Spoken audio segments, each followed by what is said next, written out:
अस्सलाम वालेकुम नाज़रीन, आप देख रहे हैं जस्तुजू न्यूज और मैं हूं अफरोज मुगल। पेश है आज की अहम खबर और यहाँ भी आपको अपडेट कर रहे हैं। प्रेस सेक्रेटरी फारूक रब्बानी के मुताबिक जमीयत तुलबा इस्लाम जिला शर्की कराची के मुख्तलिफ यूनिटों के सदर और जनरल सेक्रेटरीज का मुश्तरका इजलास जिला सदर जनाब जुनैद अकबर नोतीजी की ज़ेर सदारत मुनक्किद हुआ। इजलास का बाकायदा आगाज तिलावत कलाम पाक से हुआ, जिसकी सादत गुलाम अब्बास राशिदी ने हासिल की।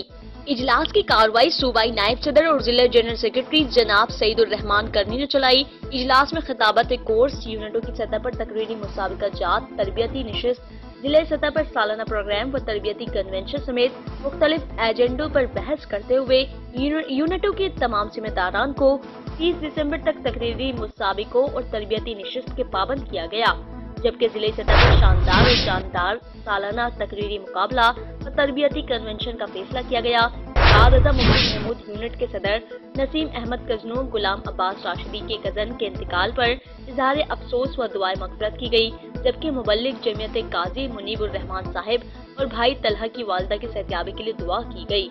इजलास में हाफिज जुनैद अकबर नोतीजी, सईदुर रहमान करनी, मोहम्मद जकरिया, अय्यास अहमद खनियो, महमूद शाहवानी, गुलाम अब्बास राशिदी, अब्दुल राशिद, फारूक रब्बानी, काशिफ हमादी, उमेर इंढर, फैयाज अहमद, अहमद बरकी, उमर फारूक समेत दीगर जिम्मेदारान शरीक हुए।